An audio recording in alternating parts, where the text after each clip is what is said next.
All right, ladies and gentlemen, thanks for tuning in. Save America, vote Tulsi Gabbard. That's the solution right now. I got nothing else for you. There's no independent movement out there. There should be. The reason I say this is because no matter how well the so-called progressive candidates do, I would just say these are candidates with ideas, things that would actually help people. No matter how well they do on debate stages, and no matter what they say, the establishment is going to determine who the candidate is. Whether it's Joe Biden, it's probably not going to be Bernie Sanders. Last night, it seemed to be about Kamala Harris. I can tell you between the two debates, I think Tulsi Gabbard won both debates. She did. And here's why she won both debates. I know this is kind of a goofy thing to say, but because, number one, she opposed the status quo. All right, now Bernie, you may say Bernie is opposing the status quo by going full steam ahead with Medicare for all. But everybody on the stage, they're just like, yeah, I like Medicare for all, but I like it over here, Medicare for some, and if you want to keep your private insurance, very Obama-esque. As soon as you say you want to keep, if you want to keep your private insurance, and I'm more of a, I'm capitalist friendly, okay? But as soon as you say, you should keep the private insurance industry going out there, what's going to happen is the same stuff that's been happening. Your premiums are going to be high. They're going to somehow be involved with this new system if it's not Medicare for all. See, doing Medicare takes private insurance out of it. And private insurance companies, you can have like a $4,000 or $5,000 deductible easily. This is another thing that people need education on. When you say, yeah, I've got health insurance, but yet you have a $5,000 deductible, that means you need more than $5,000 worth of medical bills for the insurance to kick in. And you pay the first $5,000 out of your pocket. That's not insurance. I never heard of anything like this in my life in any other kind of insurance. You get homeowners insurance, something happens to your house, there's no insurance deductible that you have to pay first before the homeowner's insurance kicks in. Unless, of course, the homeowner's insurance doesn't cover that particular thing. And insurance companies will nickel and dime you all day long trying to tell you, no, we don't pay for this, we don't pay for that. Oh, you didn't get flood insurance. Oh, you weren't prepared for the hurricane. You should have had extra insurance. Your roof is not covered, So last night to me, let me get to the meat of what this debate seemed to be about. It seemed to be about attacking Joe Biden because he's clearly the front runner. I hate to admit it, the polls, poll some younger people, and I'm sure Bernie's level of support will increase. But these numbers that you're seeing, and by the way, all the bullying against the old man Biden last night kind of made the bullies look stupid. I mean, Kamala Harris especially. I don't know if I have a clip of her. Let's see if I can find.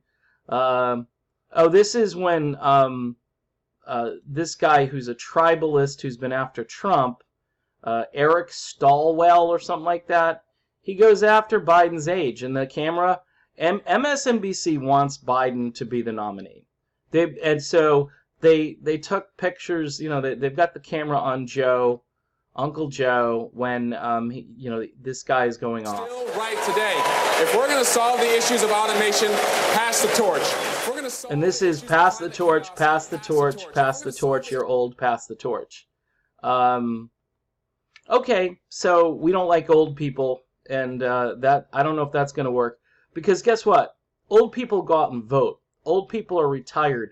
Old people aren't working a lot of hours typically, although more old people than what used to be are working, that's for sure. I've seen people and I go, you should be retired, and they're out there because they have to work, not because they want to work. But they still end up voting in large blocks. And younger people, I was at the registry the other day, and there was a guy next to me, African-American man, probably in his 20s or 30s. And they asked him, "Are you registered to vote?" "No." "Do you want to register to vote?" "No." One thing here in Florida, as soon as you register to vote, jury duty. They're going to hit you. Like, I've already been hit once, and I have a 5-year-old, and it's like I told the court, no, I can't do it. But my wife just got hit now, so she's got to go.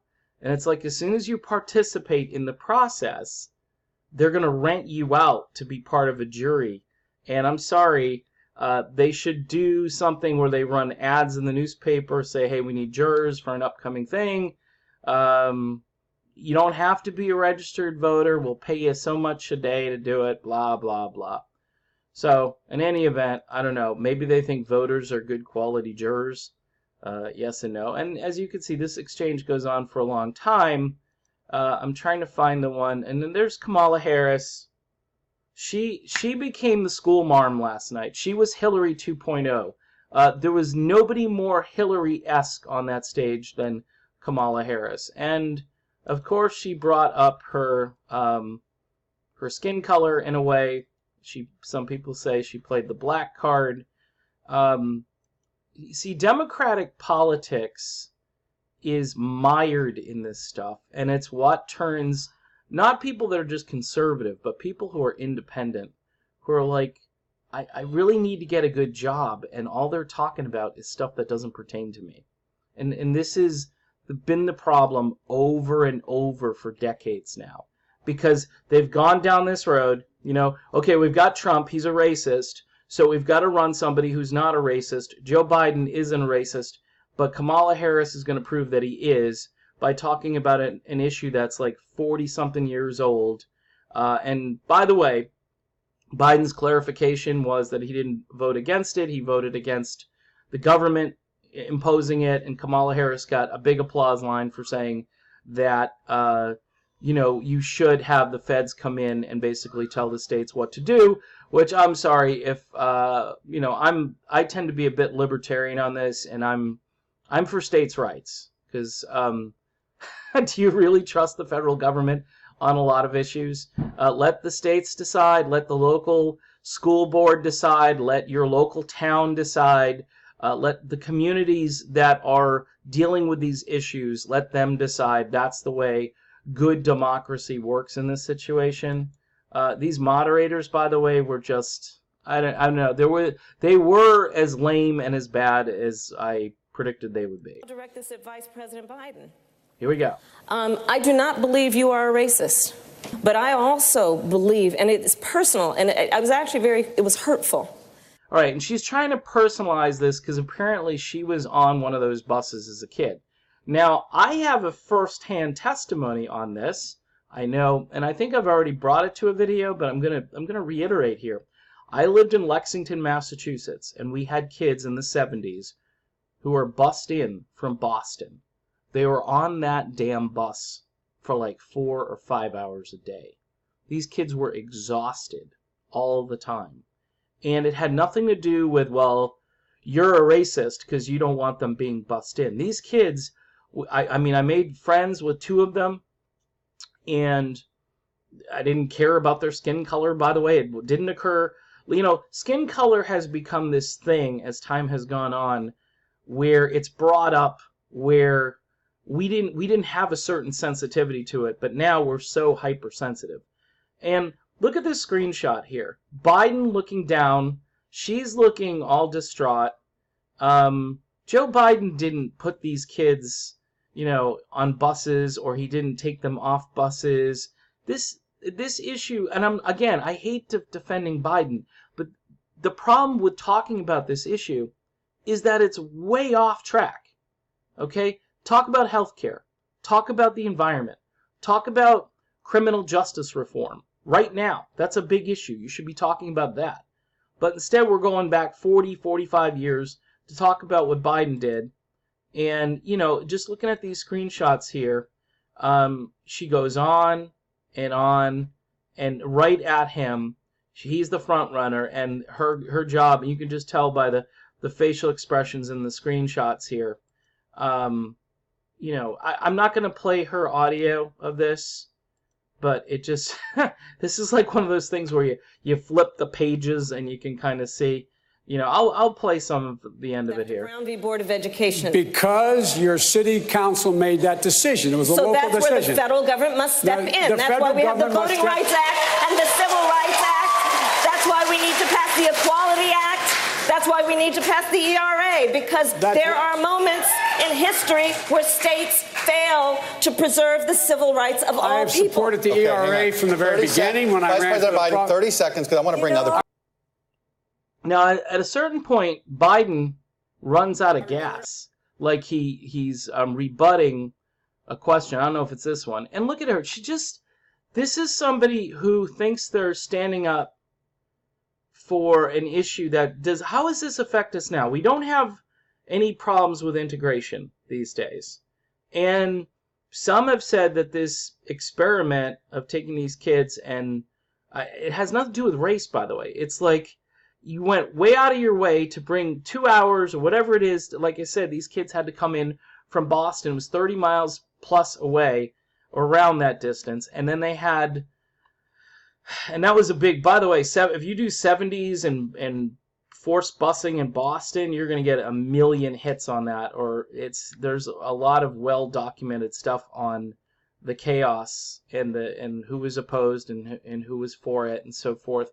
But this is not an issue of anything other than going back into this guy's past and making him look like a racist. Although she did announce at the beginning that she didn't think he was a racist. Okay. Now I'm wondering if anybody's going to jump on Kamala Harris for saying that, because Tulsi Gabbard did the same thing. Because they're looking at how far this call it the Overton window, but this Orwellian window, I think, has moved on issues of race.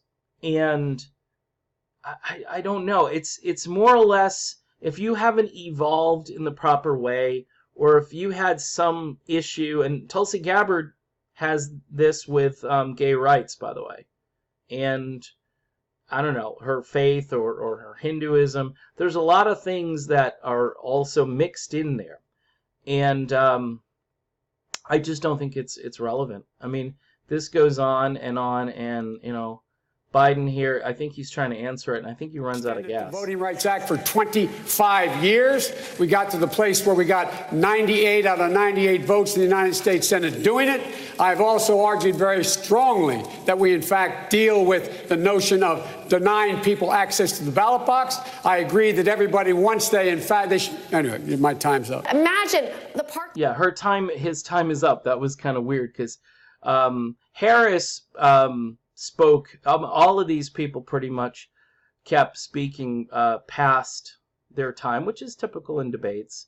But if just scrolling through, and by the way, this video again provided to us courtesy of Tulsi Gabbard's campaign, probably her sister or somebody who's putting these vids together. But then again, there's another split shot with Biden and this other guy. I don't know who the other guy is. There's Biden again. So Biden ends up getting a ton of FaceTime. There's Bernie, finally. What's Bernie going to talk about here? It's not deny the reality of climate change, but tell the rest of the world. Okay, so they're talking climate change. It's an issue that's important. I think it needs to be framed properly. I don't know. I mean, most of this night to me was a lot of back and forth. The news portrayed this as a much more aggressive debate, a much less civil debate than the first one. I don't know if that's true or not. All I know is that Tulsi Gabbard, I think, wins both debates because she's the best candidate from both debates. If you look at the candidates in night 2, this guy here is the closest thing to somebody I'd vote for, but the way he presents himself to me is it's a real tough go for me. I would still vote for him. I'd vote for him if he's the nominee. Yeah, he's the only one other than Tulsi that if he's the nominee, sure, I'll vote for Bernie Sanders because his policies would help me. But he's going to have a tough road to hoe with Trump portraying him as a socialist. And the Democrats and the Democratic Socialists don't have a good answer for that characterization. I've said again that you need to reframe it. You need to put it in more independent terms. You need to call it economic populism.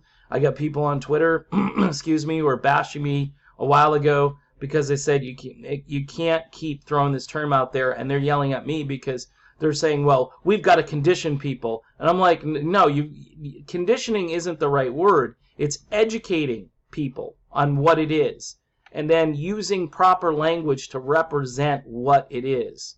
So in any event, I think Tulsi Gabbard wins both debates.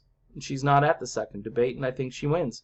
There are probably better debaters on the first night who, again, make the second night's debate look just, I don't know. I watched the entire first debate, and I've only watched highlights from the second debate, so there's probably a bias that I have. But in any event, if you want a candidate who looks presidential, yeah, does Biden look presidential? Yeah, but his ideas are old and stale. And there are other people probably who kind of looked presidential on the stage here. I don't know. Sometimes Bernie does, and sometimes Bernie doesn't. Tulsi is just so far in front of everybody on being commander-in-chief that it's really tough for me to look at other candidates and go, yeah, they're good too. Bernie's good too, but he's not Tulsi Gabbard. And there are some people that are starting to think to themselves that a movement of some kind, if the Democrats just go with their Joe Biden or whatever flavor, if Kamala gets it or if Buttigieg gets it, or, I don't know. The first night there was a bunch of neo-libs that were there that were certainly capable of capturing the nomination for them. We've got to just be ready, people, because this is not going to go the way we want it to go. So maybe Tulsi catches fire and this happens as time goes on. She is in another debate, and I think if she does damage at that debate like she did at the first one, I think you're going to see some people take a really good look at her. But the establishment, like channels like this, I doubt they're going to allow this stuff. That's why we need to have a plan B. We've got to go around. I keep saying if you can't go through, then you got to go around. If it's a mountain, you got to go over it, whatever analogy you want to use. So that's my cutting edge analysis of what I witnessed of this second debate. I'm sure better commentators than I will fill in the gaps and have different perspectives.